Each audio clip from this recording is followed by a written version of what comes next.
रिकंस्ट्रक्शनिज्म रिकंस्ट्रक्शनिज्म के जो philosophical basis हैं वो pragmatism, social determinism, cultural utopianism, belief जो है वो डेमोक्रेसी पे कंसेंसस लिए जाते हैं, गोल सेटिंग की जाती है अकॉर्डिंग टू ह्यूमन साइंस और एक्टिविस्ट अप्रोच है। रिकंस्ट्रक्शनिज्म जो फिलोसॉफिकल थ्योरी है उसमें सोसाइटी को इस तरह से कंटिन्यूअली रिफॉर्म लेकर आए ताकि एक परफेक्ट गवर्नमेंट और सोशल नेटवर्क इस्टेब्लिश किया जाए। फिलोसॉफिकल मूवमेंट ये आई थी जिसमें जो एजुकेशन है उसको सोशल रिकंस्ट्रक्शनिज्म की तरफ ज़्यादा फोकस किया गया। सोशल रिकंस्ट्रक्शनिज्म में जो फिलॉसफी यूज एम्फोसाइज करती है वो ये है कि सोशल क्वेश्चंस को एड्रेस किया जाए, एम्फोसाइज किया जाए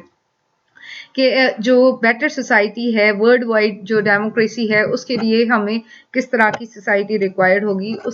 उस सोसाइटी के लिए ज़्यादा एम्फोसाइज किया गया। रिकंस्ट्रक्शनिज्म एजुकेटर्स को फोकस किया गया कि करिकुलम में सोशल रिफॉर्म को हाईलाइट किया जाए। एम ऑफ एजुकेशन ऐसे होने चाहिए जिसमें हमें सोशल रिफॉर्म्स नजर आए, चेंजेस नजर आए, इनोवेशंस नजर आए। थियोडोर ब्रेमोल्ट 1904 से 1987 में इनका ड्यूरेशन रहा, जो कि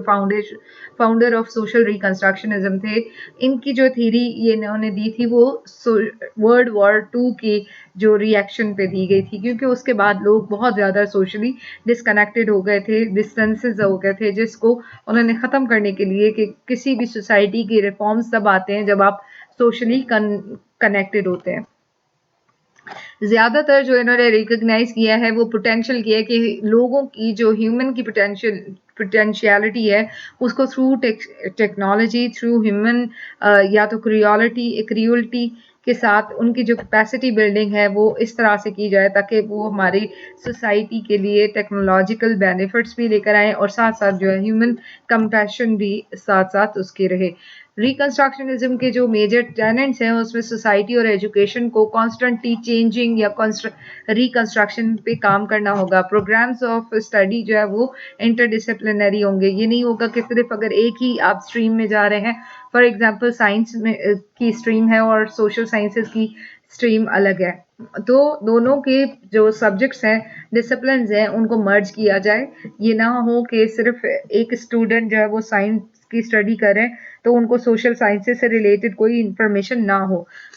रिकंस्ट्रक्शनिज्म जो एजुकेशन है वो सोशल ऑर्डर पे फोकस करती है कि इंडिविजुअल्स को, सिटीजन्स को के बिहेवियर को, उनके रोल को इस तरह से बनाया जाए ताकि वो जो सोसाइटी है उसके लिए बेहतरीन जो सिटीजन है वो साबित हो सके। Rationally educated humankind can direct the process of social and conscious evolution toward progressive goals and thus control humankind's destiny. कि लोगों की जो डेस्टिनी है उसको किस तरह से आप गोल को अचीव कर सकेंगे जब आप प्रोग्रेसिव अप्रोच रखते हैं। और प्रोग्रेसिव अप्रोच को अगर हम देखें तो रिकंस्ट्रक्शनिज्म सिर्फ फुली जो फिलोसॉफिकल है उस पे, फिलॉसफी ऑफ लाइफ पे नहीं है, बल्कि ये एजुकेशन पे भी काम करती है। मैनी राइटर्स इसको इस तरह से कहते हैं कि जो ये प्रोग्रेसिविज्म या एजुकेशनल फिलॉसफी उसी की एक्सटेंशन है। जैसे प्रोग्रेसिविज्म है वो प्योर फिलॉसफी ऑफ प्रैग्मेटिज्म से आई है और वो जो फिलॉसफी है वो इस तरह के बेसिक क्वेश्चंस को आंसर करती है कि हमें ऑन्टोलॉजिकल क्वेश्चंस जैसे क्या रियलिटी है, क्या सही है, क्या उस चीज़ पे रियलिटी और पर्सनल एक्सपीरियंसेस के बेस पे जो रियलिटी आती है दैट इज़ प्रैग्मेटिज्म अप्रोच। और रिकंस्ट्रक्शनिज्म इसी चीज़ को एग्री करते हैं कि अगर आपने लोगों की जो ट्रुथ है, जो लोगों की जो रियलिटी है उसको आप समझेंगे तो ही आप अपने सही तरीके से उस पे काम कर सकेंगे और सही तरीके से जो हमारी प्रोसेस है सोसाइटी को बेहतर बनाने का, तो वो ट्रायल एंड एरर के साथ ही वो ठीक हो सकता है। उसमें कुछ एक्सोलॉजिकल क्वेश्चंस भी पूछे जाते हैं कि क्या अच्छा है, क्या ब्यूटीफुल है, और रिकंस्ट्रक्शनिज्म इन्हीं चीज़ों के आंसर करते हैं कि जो पब्लिक कंसेंसस है उस पे देखा जाए कि कौन से लोग किस चीज़ पे ज़्यादा फोकस करते हैं और लोगों के क्या क्या डायरेक्शंस हैं और लोग किस तरह से ज़्यादा डेमोक्रेटिक वे में देखा जाए कि उनकी क्या विलिंगनेस है, और उस विलिंगनेस के बेस पे जो है वो एजुकेशन और सोसाइटी को रिफॉर्म सोसाइटी में रिफॉर्म्स लेकर आया जा सके। रिकंस्ट्रक्शनिज्म जो सोशलाइजेशन में फोकस करते हैं वो ग्लोबलिस्ट और फ्यूचरिस्ट अप्रोच रखते हैं कि ना सिर्फ आप अपनी रीजन में देखें बल्कि एक तो ग्लोबली देखें कि लोग किस तरह की प्रैक्टिसेस हैं और साथ ही आप फ्यूचर में देखें कि अभी अगर हम किस स्टैंड पे हैं तो फ्यूचर में हमारी क्या वैल्यूज होंगी, क्या हमारे डिमांड्स होंगी, उसको किस तरह से हमें सोसाइटी से के साथ मिलके उसके लिए काम करना चाहिए। एजुकेशनल थ्योरी जो अगर हम इसमें देखें तो ये प्रोग्रेसिव जो थ्योरी है उसमें नजर आती है, जिसमें अप टू अ पॉइंट के हमें प्रोग्रेसिव व्यू पॉइंट्स नजर आते हैं। टीचर का जो मेन रोल है वो सिर्फ रिसोर्स पर्सन का रोल है और उसका जो मेजर काम यह है कि रिसर्च प्रोजेक्ट्स को डायरेक्ट करें, गाइड करें स्टूडेंट को कि लर्निंग किस तरह से होती है, रादर देन ये कि आप खुद उनको डिस्पेंसर बन के आप उनको नॉलेज ट्रांसफर कर रहे हैं। इस टीचर के जो रोल में ज़्यादा जो काम आता है वो स्टूडेंट्स के साथ डायलॉग किया जाए, उनके प्रॉब्लम्स को आइडेंटिफाई किया जाए, कोई अगर प्रॉब्लम्स हैं उनके हाइपोथेसिस देखे जाएं कि क्या हाइपोथेसिस आपके हो सकते हैं, उससे रिलेटेड डाटा गैदर किया जाए कि अगर किसी का प्रॉब्लम है किसी प्रोजेक्ट को कंप्लीट करने में, एप्रोप्रिएट उससे रिलेटेड कंक्लूजन में आए और फिर इफेक्शियस जो कोर्सेज हैं, कोर्स ऑफ एक्शन है, उस पे फोकस किया जाए कि फॉर एग्जांपल अगर किसी एक स्टूडेंट को प्रोजेक्ट करने में कोई प्रॉब्लम है तो टीचर उनको गाइड कर सकते हैं, लेकिन उनको टीचर एज अ होल पूरी चीजें खुद से नहीं बता सकते। रिकंस्ट्रक्शनिज्म ये प्री डिटर्मिन्ड या और जो सदियों पुराना करिकुलम है उस पे फोकस नहीं करते, बल्कि इनका जो major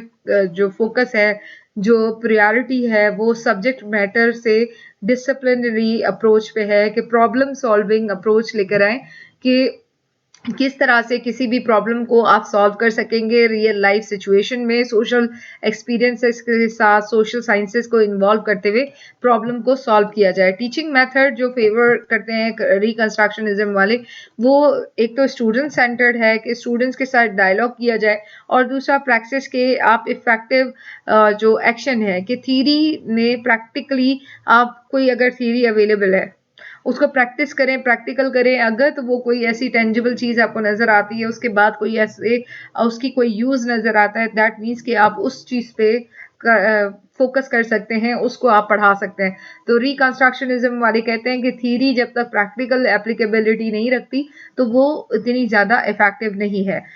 favour applying the problem solving method, scientific method जो है वो यूज किया जाए, प्रोग्रेसिव रियल लाइफ प्रॉब्लम्स पे ज्यादा फोकस करते हैं। स्कूलिंग का अगर हम देखें तो क्रिटिकली हर कल्चरल एजुकेशनल इंस्टीट्यूशंस रिकमेंड करते हैं कि आप चेंज लेकर आए, रिफॉर्म्स लेकर आए अगर ज़रूरत है, जैसे कि अगर आपके कल्चर में कोई ऐसी चीज़ें हैं जो कि आपकी एजुकेशनल रिफॉर्म्स में आपको प्रॉब्लम लेकर आ रहे हैं, जो सोशली एक्सेप्टेड नॉर्म्स हैं उसके साथ अगर अलाइन हो रहे हैं तो आप अपने कल्चर को थोड़ा सा मोल्ड भी कर सकते हैं। स्टूडेंट्स को ये सिखाया जाए कि आप क्या करना चाहते हैं, रादर देन ये कि हम मैं क्या हो सकता हूँ। अभी आप जो है उसके लिए आप काम करें और स्टूडेंट्स को ये सिखाएं कि वैल्यू दें कि किस तरह से आप सोसाइटी के साथ मिल के कोई भी चीज़ क्रिएट कर सकते हैं। स्टूडेंट्स को एजेंट बनाएं कि चेंज एजेंट बनाएं, तब्दीली का जो एलिमेंट है उस उनमें वो क्रिएट करें कि कोई भी चीज़ रिजिडिटी नहीं है, रिजिडिटी ना हो किसी भी के भी एटीट्यूड में, स्टूडेंट्स चेंज लेकर आ सकते हैं। तो और अगर हम स्टूडेंट्स की नेचर देखें तो क्रिटिकल एलिमेंट रखते हैं सोशल चेंज में। स्टूडेंट केपेबल होते हैं कि आप किसी भी इनिशिएट भी कर सकते हैं और अडॉप्ट भी कर सकते हैं चेंज को, स्पेशली अगर हम इसको देखें कि रोल मॉडल बन सकते हैं, कोई अप्रोप्रिएट एडल्ट रोल मॉडल को वो भी इन्फ्लुएंस कर सकते हैं। Students are the future of society, so schools should educate them not only by standards but also with what could help them to help the society. So students का रिकंस्ट्रक्शनिज्म में focus ये है कि स्टूडेंट्स जब change पे काम करेंगे, जब वो खुद से लोगों के रिफॉर्म्स के लिए, खुद के रिफॉर्म्स के लिए, सोसाइटी के रिफॉर्म के लिए काम करेंगे तो डेफिनेटली वो एक अच्छे लीडर भी साबित हो सकेंगे और सोसाइटी के लिए बेनिफिट लेकर आ सकते हैं।